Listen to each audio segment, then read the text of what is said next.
बेटी तो पराई होती है, एक इमोशन कहानी। इस कहानी को पूरा जरूर सुने, आपको रुला देगी बाप और बेटी की।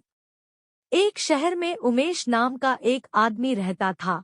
उमेश एक कपड़ों की दुकान पर काम करता था। उसकी बहुत साल पहले शादी हो गई थी। उमेश को हमेशा से लड़का चाहिए था। लड़का यह वंश का कुलदीपक होता है, पिता का नाम रोशन करता है और बुढ़ापे का सहारा बनता है। पर लड़की शादी करके चली जाती है, ऐसी सोच रखने वाला वह पड़ोसियों को भी यह बात बताता था। शादी के कुछ साल बाद उसे दो लड़के हुए। बड़े बेटे का नाम नमन और छोटे बेटे का नाम अर्जुन रखा। बाद में कुछ सालों बाद उसकी पत्नी का निधन हो गया। उसके बाद उसी ने उन दोनों बेटों का ख्याल रखा। समय बीत गया और उसके दोनों बेटे बड़े हो गए और अब दोनों बेटे नौकरी करने लगे। दोनों की शादी भी हो गई। शादी होने के बाद भी वह सब एक साथ ही रहते थे। कुछ साल एक साथ खुशी में मिलजुल गए, लेकिन बाद में दोनों भाई एक दूसरे के साथ झगड़ा करने लगे। दोनों की बहुओं में छोटी छोटी बातों पर लड़ाई होने लगी। यह सब देखकर उमेश को बहुत बुरा लगता था। अब दोनों ने अलग रहने का निर्णय लिया और वह अलग हो गए। फिर पिताजी का ख्याल कौन रखेगा, ऐसा सवाल खड़ा हुआ। दोनों बेटों ने एक फैसला किया कि दो दो महीना संभालेंगे, ऐसा तय किया। उमेश एक बेटे के साथ 2 महीने के लिए रहने लगा। फिर दूसरे बेटे के पास 2 महीना, ऐसा उसका बंटवारा हुआ। पर जैसे जैसे वक्त बीतता गया वैसे वैसे बहुओं और बेटों में उमेश को लेकर झगड़ा होने लगा। दोनों बेटों के घर में झगड़े का कारण उमेश रहने लगा। यह बात उमेश को अच्छे से समझ आई थी। अब उमेश को पुरानी यादें याद आने लगी थी। उसने जिंदगी में कितनी बड़ी गलती की थी, यह उसे अब समझ में आ रही थी। पर अब इसका क्या फायदा। आखिर दोनों बेटों ने पिताजी को वृद्धाश्रम भेजने का निश्चय कर लिया। एक दिन दोनों ही पिताजी को लेकर वृद्धाश्रम में गए। वहां जाने पर सभी औपचारिकता पूरी करके पिताजी को मिलकर वह दोनों अपने अपने घर वापस चले गए। बेटे घर जाने के बाद उमेश बहुत रोने लगा। उसके बाद वृद्धाश्रम में के कई लोगों ने उसे समझाया, पर वह बहुत दुखी हो गया था। उमेश को वृद्ध आश्रम में आकर 10 या 12 दिन हो गए थे।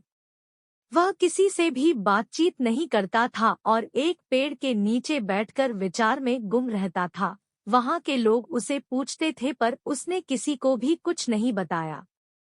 कुछ दिनों में वह एक व्यक्ति से थोड़ा बहुत बोलने लगा। बाद में दोनों की अच्छी दोस्ती हो गई। एक दिन वह दोनों बैठे थे, तब वह व्यक्ति उमेश को अपनी कहानी बताने लगा।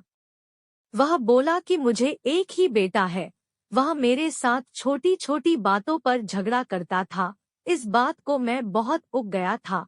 उस वजह से मैंने वृद्ध आश्रम में रहने का निर्णय लिया। मुझे कभी कभी लगता था कि मुझे बेटे के साथ एक बेटी भी होती तो कितना अच्छा होता। काश आज वह मेरे बुढ़ापे की लाठी बन सकती। उसका बोलना सुनकर उमेश और ज्यादा दुखी होगा और वह बहुत गहरे विचारों में खो गया। उमेश को दुखी अवस्था में देखकर उसके दोस्त आदमी ने पूछा, आप क्या सोच रहे हो? आपके सामने देखो, उस दिखने वाले 2 व्यक्तियों में से एक हमारे वृद्धाश्रम के मालिक है। उनका नाम राकेश जी और दूसरी उनकी बेटी है, उसका नाम अनाया है। वृद्ध आश्रम का सारा काम उनकी बेटी संभालती है। राकेश जी इनको एकमात्र बेटी थी। बेटी माँ और पिताजी से बहुत प्यार करती है। उतना ही प्यार वह वृद्ध आश्रम के हर एक व्यक्ति से प्यार करती है। उमेश सिर्फ उसकी तरफ देखते ही रह गया और उसका मन और भी ज्यादा दुखी होने लगा। रात होने लगी थी। हर एक बूढ़ा अपने रूम में जाने लगे। उमेश भी उसके रूम में जाता है। रात का खाना जल्दी खाकर सब लोग सो जाते हैं। उमेश को उसका पुरानी बातें याद आने लगी। उमेश की शादी होने के बाद उसे पहली बेटी हुई थी। उस वक्त उसे बहुत गुस्सा आया था। पत्नी के मना करने के बाद भी गुस्से में उसने बेटी को उठाया और दूर जाकर उसे कहीं दूर छोड़ आया। पर अब पश्चाताप करने के सिवाय कोई रास्ता भी नहीं था। उमेश को रात भर नींद नहीं आई। दूसरे दिन वृद्ध आश्रम में एक छोटा सा प्रोग्राम था। हर एक आदमी जल्दी उठता है और अपने अपने काम में लग जाते हैं। दोपहर को सब लोग हॉल में इकट्ठा हुए। राकेश जी और अनाया भी आए हैं। वहां पर प्रोग्राम चालू था, तब राकेश जी का ध्यान 2-3 बार उमेश की तरफ गया। उमेश उनको बहुत उदास बैठा हुआ दिखा। उनको लगता है कि शायद उसकी तबीयत अच्छी नहीं होगी।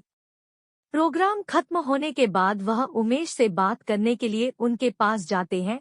वह उमेश को दुखी होने का कारण पूछते हैं।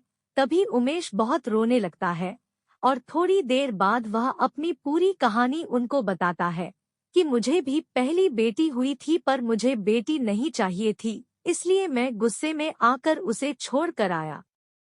आज जब मैंने आपको आपकी बेटी के साथ देखा तो तभी मुझे समझ आया कि बेटी कितना प्यार करती है। मेरी बेटी भी मेरे साथ होती तो मुझे यहाँ वृद्ध आश्रम में रहना नहीं पड़ता। मेरे दोनों बेटों ने मुझे दुख के सिवा कुछ भी नहीं दिया। मैंने किए हुए गुनाहों की सजा आज मैं भुगत रहा हूँ। उमेश की सब बातें सुनकर राकेश जी को मन में बहुत दुख हो रहा था। दुखी होकर वो उमेश को बोलते हैं कि यह लड़की मेरी बेटी नहीं है, मुझे यह नदी किनारे मिली थी। मैं उसे घर ले आया और बहुत प्यार से बड़ा किया। मैं और मेरी पत्नी उससे बहुत प्यार करते हैं और वह हम दोनों से भी उतना ही प्यार करती है। पूरी कहानी सुनने के बाद उमेश बोलता है कि मैंने मेरी बेटी को भी नदी के किनारे मंदिर के पास छोड़ा था।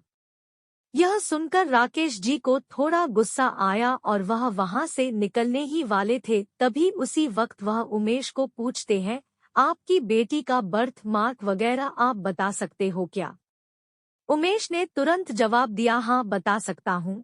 उसके बाएं हाथ पर और पैर पर एक एक उंगली ज्यादा थी। यह जवाब सुनकर राकेश जी को विश्वास हो जाता है कि अनाया उसी की ही बेटी है। यह सब सुनकर राकेश जी वहां से चला जाता है। उसके चले जाने के बाद अनाया वहां पहुंचती है और वह उमेश को बोलती है कि मैंने आप दोनों की पूरी बात सुन ली है।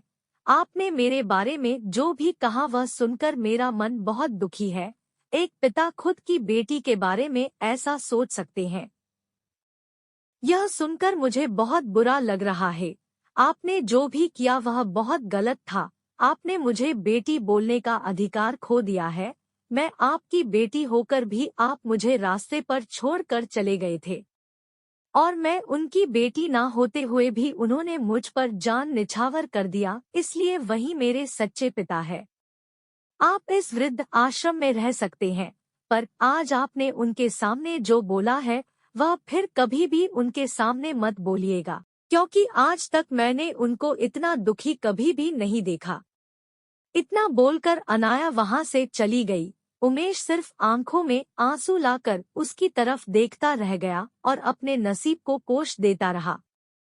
दूसरे दिन सुबह किसी को भी ना बताते हुए उमेश वृद्धाश्रम छोड़कर चला गया। हेलो दोस्तों, अगर आपको मेरी कहानी पसंद आए तो हमारे चैनल को सब्सक्राइब जरूर करें।